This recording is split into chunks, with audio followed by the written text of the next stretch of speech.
NDA के घटक दल जनता दल यूनाइटेड की आज नई दिल्ली में 2 दिवसीय राष्ट्रीय कार्यकारिणी की हो रही है बैठक में कई अहम मुद्दों को लेकर होगी चर्चा। जर्मनी की 3 दिन की सफल यात्रा के बाद प्रधानमंत्री डॉक्टर मनमोहन सिंह स्वदेश लौटे।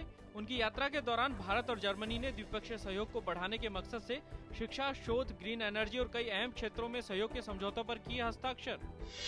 महाराष्ट्र के गढ़चिरौली में सुरक्षा बलों और नक्सलियों के बीच हुई मुठभेड़ में 4 नक्सलियों और 2 अन्य लोगों सहित एक पुलिस जवान की मौत। एक सूचना के आधार पर सुरक्षा बलों ने धनोरा तालुका के सिंदेसुर जंगल इलाके में घेराबंदी की। कैट ने निर्वाचन आयोग के निर्देश पर कर्नाटक के 7 आईएएस और 1 आईपीएस अधिकारियों के तबादले पर लगाई रोक। यह तबादले 5 मई को होने वाले चुनावों के मद्देनजर किए गए थे। इन अधिकारियों की याचिका में तबादलों को चुनौती दी गई थी। पंजाब सरकार ने राज्य में पंचायत चुनाव का रास्ता प्रशस्त करने के लिए सभी 12,775 पंचायतों को किया भंग। राज्य के पंचायत मंत्री सुरजीत सिंह राखड़ा ने बताया कि पंचायत चुनाव की प्रक्रिया 31 मई तक हो जाएगी पूरी। वित्त मंत्री पी चिदम्बरम ने इंश्योरेंस जागरूकता अभियान की शुरुआत करते हुए कहा कि देश में अब भी लोगों में जीवन बीमा के अलावा दूसरे और बीमा को लेकर नहीं है ज्यादा जागरूकता।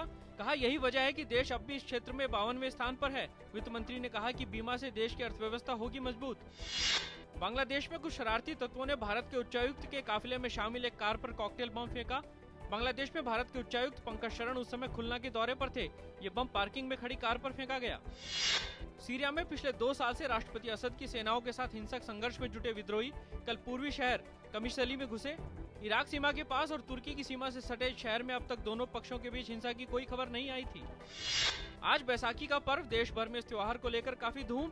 राष्ट्रपति प्रणब मुखर्जी, उपराष्ट्रपति मोहम्मद हामिद अंसारी और प्रधानमंत्री मनमोहन सिंह ने देशवासियों को दी बैसाखी की बधाई।